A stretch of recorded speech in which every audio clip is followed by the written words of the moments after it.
नमस्कार नमस्कार किसान भाइयों। मैं डॉक्टर सूर्य प्रताप सोनकर, कृषि वैज्ञानिक, कृषि विज्ञान केंद्र बक्सा जौनपुर से। आज मैं इस वीडियो के माध्यम से अपने जनपद जौनपुर के किसान भाइयों से चर्चा करना चाहूँगा कि आप अपनी मिट्टी की जांच जरूर करवाएं। मृदा परीक्षण अगर आप कराते हैं तो हम सभी जानते हैं कि मिट्टी में कौन कौन से पोषक तत्व उपलब्ध हैं, कौन से नहीं उपलब्ध हैं, इसकी जानकारी प्राप्त करने के लिए मृदा परीक्षण कराया जाता है। इसकी जानकारी मिलती भी है मिट्टी, और उसके साथ ही मिट्टी की गुणवत्ता यदि अच्छी होगी, हम सभी जानते हैं कि यदि मिट्टी की गुणवत्ता अच्छी होगी तो जो भी मेरा फसल उत्पादन है उसमें वृद्धि होगी। इसलिए किसान भाइयों, मिट्टी की जांच कराना नित्य आवश्यक है, जिससे आपको ये पता चल सके कि आपकी मिट्टी में किन पोषक तत्वों की कमी है और किन पोषक तत्वों की कमी नहीं है।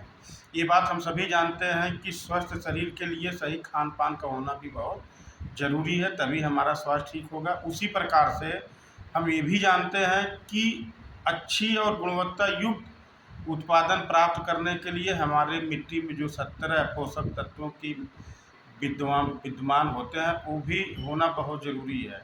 इसकी जानकारी हमें तभी प्राप्त होगी जब हम लोग सभी लोग मिल के अपने मिट्टी की जांच करवाएंगे।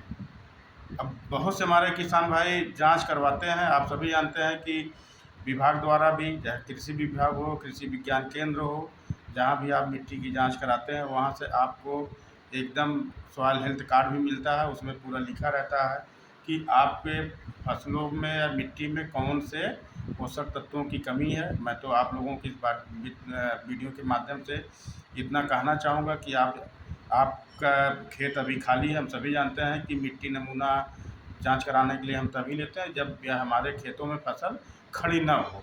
तो ये समय भी है कि आपके खेतों में कोई फसल नहीं है, इसलिए बहुत अच्छा समय है कि आप अपनी मिट्टी, अपने खेत से मिट्टी का नमूना ले लें और अपने नज़दीकी डीओएजी से, चाहे आप विकास खंड में या जनपद में, आप जिला कृषि अधिकारी के यहाँ वहाँ पर लेबोरेटरी में दे सकते हैं।